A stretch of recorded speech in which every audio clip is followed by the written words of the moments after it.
ಪ್ರಖ್ಯಾತ ಕಾದಂಬರಿಕಾರರಾದಂಥ ಡಾಕ್ಟರ್ ಗಜಾನನ ಶರ್ಮಾ ಅವರು ಬರೆದಿರುವಂತಹ ಬೆಳಕಾಯಿತು ಕರ್ನಾಟಕ ಹೇಳುವಂಥ ಪುಸ್ತಕದಲ್ಲಿ ಬರುವಂತಹ ಒಂದು ವಿಶೇಷ ಘಟನೆ ಇದು. ಹುಕ್ಲು ಸಮೀಪದ ಒಂದು ಕಾಳಿಬೀಡು ಅನ್ನುವಂತಹ ದೇವಸ್ಥಾನದಲ್ಲಿ ಇದ್ದಂತಹ ಒಬ್ಬರು ಭಟ್ಟರು ಅಂತ ಹೇಳಲಾಗುತ್ತದೆ. ಅಜ್ಞಾತ ಕವಿ ಅಂತಲೇ ನಾವು ಇಟ್ಕೊಳ್ಳುವ ಅವರು ಬರೆದಂಥ ಪದ್ಯ ಇದು.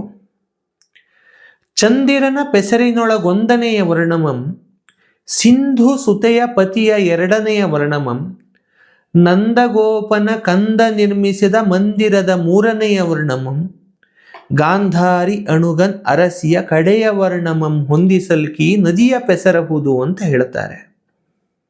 ಅರ್ಥ ಏನು ಅಂತ ಕೇಳಿದರೆ,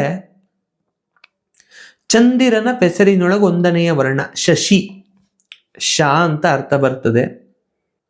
ಸಿಂಧು ಸುತೆಯ ಪತಿಯ ಎರಡನೆಯ ವರ್ಣಮಂ ನಾರಾಯಣ ಅಂತ ಆಗುತ್ತದೆ. ಸಿಂಧು ಸುತೆ ಅಂತಂದರೆ ಸಮುದ್ರರಾಜನ ಮಗಳು ಲಕ್ಷ್ಮಿ, ಸಿಂಧು ಸುತೆಯ ಪತಿ ನಾರಾಯಣ, ನಾರಾಯಣನ ಎರಡನೆಯ ವರ್ಣ ರಾ ಅಂತ ತೆಗೆದುಕೊಳ್ಳಬೇಕಾಗುತ್ತದೆ.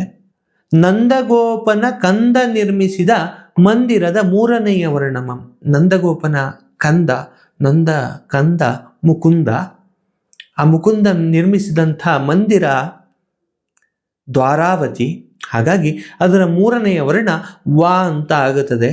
ಹಾಗೆ ಗಾಂಧಾರಿ ಅಣುಗನ್ ಅರಸಿಯ ಕಡೆಯ ವರ್ಣಮಂ ಹೊಂದಿಸಲ್ಕಿ ನದಿಯ ಪೆಸರಹುದು ಅಂದರೆ ಗಾಂಧಾರಿಯ ಅಣುಗ ದುರ್ಯೋಧನ, ದುರ್ಯೋಧನನ ಹೆಂಡತಿ ಭಾನುಮತಿ, ಭಾನುಮತಿಯ ಕೊನೆಯ ಅಕ್ಷರ ತಿ, ಇದನ್ನು ಸೇರಿಸಿದರೆ ಶರಾವತಿ ಹೇಳ್ತಕ್ಕಂಥ ಒಂದು ನದಿಯ ಹೆಸರು ಬರುತ್ತದೆ. ಹಾಗಾಗಿ ಶರಾವತಿಯನ್ನು ಈ ಪದ್ಯದಲ್ಲಿ ಕಟ್ಟಿಕೊಟ್ಟಂತಹ ಬಗೆಯನ್ನು ಈ ಎಲ್ಲ ಪುರಾಣಗಳ ಅವಲೋಕನದಿಂದಾಗಿಯೇ ತಿಳಿದುಕೊಳ್ಳಬಹುದು ಹೇಳುವುದನ್ನು, ಕಟ್ಟಿಕೊಟ್ಟಂಥ ಬಗೆ ಹೇಳುವುದನ್ನು ಗಮನಿಸಿಕೊಳ್ಬಹುದಾಗಿದೆ.